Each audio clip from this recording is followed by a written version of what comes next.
अस्सलाम वालेकुम, welcome to my YouTube channel.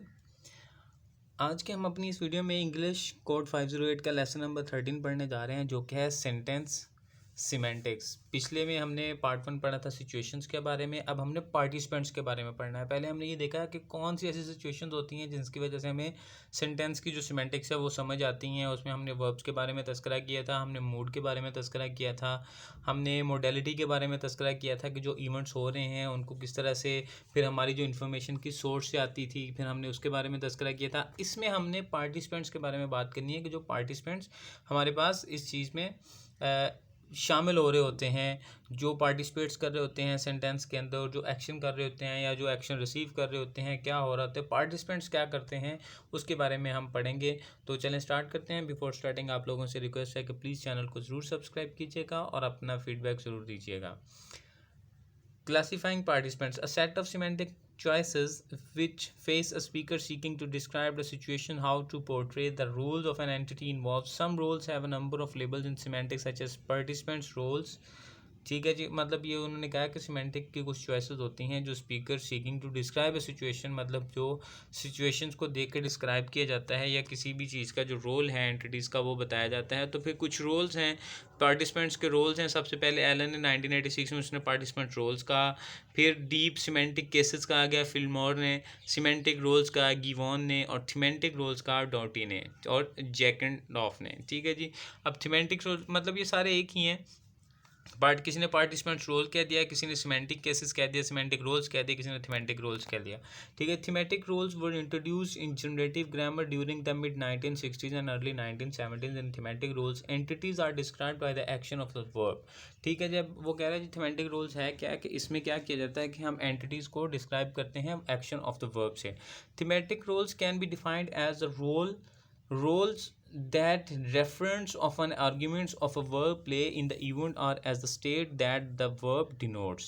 अब इसमें हम वो कह रहे हैं कि हम क्या करते हैं, reference of the arguments of a verb, किसी वर्ब के बारे में जो आर्ग्यूमेंट्स है, प्ले इन द इवेंट, जो किसी इवेंट में हुआ है, as a state that the verb denotes, जो मतलब जो वर्ब हमारा जो एक्शन बता रहा है उसके बारे में हमने बात करनी है। ठीक है, कि एक्चुअली उस वर्ब के साथ किसने प्ले किया, किसके साथ हुआ और कैसे हुआ। A semantic role is the underlying relationship that a participant has with the main verb in the clause।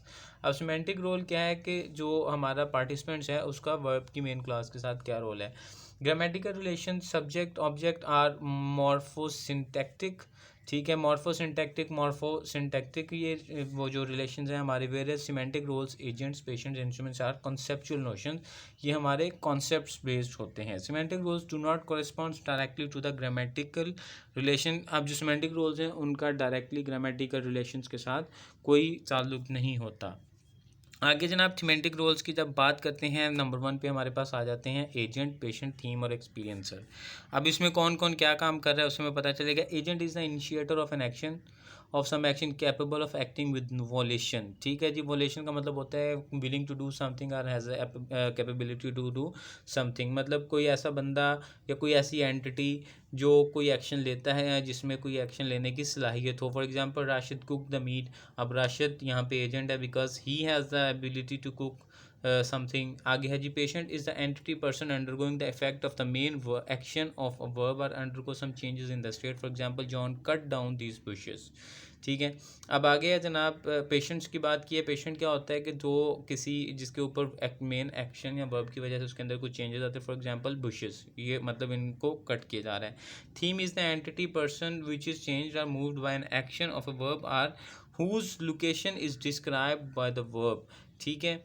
For example the book is in the library. अब थीम क्या होता है, जिसके बारे में किसी को एक जगह से दूसरी जगह हमने मूव कर लिया तो उसके बारे में हमें बताया जाता है। जिस तरह के द बुक है, अब बुक की हमें लोकेशन के बारे में बताया जा रहा है या फिर इसको एक जगह से दूसरी जगह मूव किया गया। Experiencer is the entity which is aware of the action और state described by the predicate but which is not in control of action और state. For example Kamran heard the door shut. ठीक है, वो कहते हैं जी experiencer is the entity which is aware of the action, जिसे action का पता है, और state described by the predicates but which is not in control of action और स्टेट। अब कामरान एक्सपीरियंसर है यहाँ पर बिकॉज आवाज़ अगर दरवाज़ा बंद है तो आवाज़ को कंट्रोल करना उसके बस में नहीं है, उसने सुनना ही है, उसने एक्सपीरियंस किया है, तो वो एक्सपीरियंसर है। अब थीमेटिक रोल जो दूसरे फर्दर उसने एक्सप्लेन किया है कि कौन कौन से हो सकते हैं, वो उसमें बेनिफिशरी है, इंस्ट्रूमेंट्स है, लोकेशन है, गोल और सोर्स, स्टिमुलस है। बेनिफिशरी में क्या है जी, beneficiary is the entity for whose benefit the action was perform, for example they bag me a cake. ठीक है, अब किसके फ़ायदे में वो गया जो है एक्शन किया गया, तो वो किसके फ़ायदे में, for whose benefit the action was performed. अब मी, अब for they bag me a cake, उन्होंने मेरे लिए केक बनाया, तो डेफिनेटली फिर यहाँ पे बेनिफिशरी मैं हुआ। Instrument is the means by which an action is performed और something comes about, for example I write a letter with the pen. Instrument किसी चीज़ के साथ जब कोई काम किया जाता है, कोई इंस्ट्रूमेंट यूज़ किया जाता है, फॉर एग्जाम्पल लेटर लिखने के लिए उसने पेन का यूज़ किया। Location is the place where something is situated और has taken place, for example a baby was hiding behind the curtain. ठीक है जी, अब किसी भी जगह पर कोई सिचुएशन या कोई लोकेशन जब बताई जाती है, for example behind the curtain जो है वो लोकेशन है। Goal is the entity towards which something is moved either literally और मेटाफोरिकली। खाली बातों में कोई चीज़ एक जगह से दूसरी जगह मूव करती है या फिर फिजिकली मूव करती है। For example the driver handed his license to the policeman. ठीक है जी, अब कौन सी एंटिटी है विच समथिंग इज़ मूव्ड, ठीक है, towards which something is moved. अब पुलिसमैन की तरफ लाइसेंस मूव हुआ, तो पुलिसमैन यहाँ पर हमारा गोल है। Source is the entity from which something is moved. अब सोर्स हमारे पास वो है जहाँ से मूव किया गया, तो जो ड्राइवर था वो सोर्स था, because he move the license towards the policeman.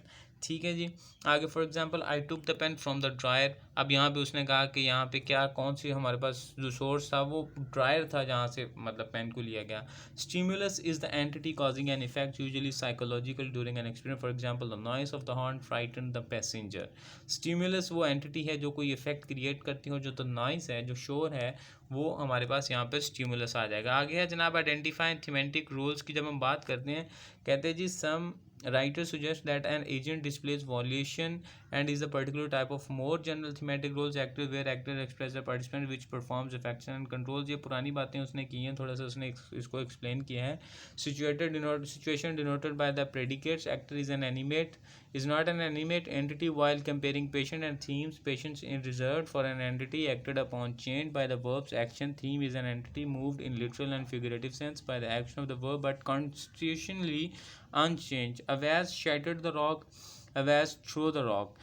ठीक है, अब उसने दो बातें की। उसने कहा कि अवैस, एक उसने बात की हमारे पास एजेंट की, एक उसने एक पेशेंट की बात की, एक उसने थीम की बात की। उसने कहा जो अवैस है ना, ये एनिमेट नहीं भी हो सकता है। ठीक है, is not an animate entity. ठीक है, अवैस जो है वो मतलब एक हर सेंटेंस में अवैस ही आ रहा है।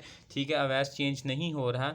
ठीक है, तो क्या है कि अवैस कोई एक्शन कर रहा है, तो अवैस डेफिनेटली एक एजेंट है। ठीक है, वो एक्शन ले रहा है। आगे उसने पेशेंट की बात की है, जो सबसे ज़्यादा जो चीज़ है patient and themes. Patient reserve on entity acted upon the change bye the verb action, जिसकी वजह से हमारा जो है वो वर्ब का जो एक्शन है वो चेंज हो रहा है। फॉर एग्जांपल क्या हो रहा है, पहले उसने क्या किया, शैटर्ड द रॉक और थ्रो द रॉक। ठीक है, और फिर हमारे पास आ जाए theme is an entity moved in literal and figurative sense bye the action of the verb. ठीक है, और जो हमारा रॉक है वो हमारा थीम बन जाएगा, क्योंकि पहले उसको शैटर किया जाएगा, फिर क्योंकि वो मूव हो रहा है अपनी पोजीशन से। Sometime the role of a force is used to instead of instrument for an inanimate entity which causes something. For example the wind flattened the crops, the sea wall was weakened by the waves, while these rules may intuitively clear, however in practice it's sometimes difficult to know which roles to assign to a particular noun phrase।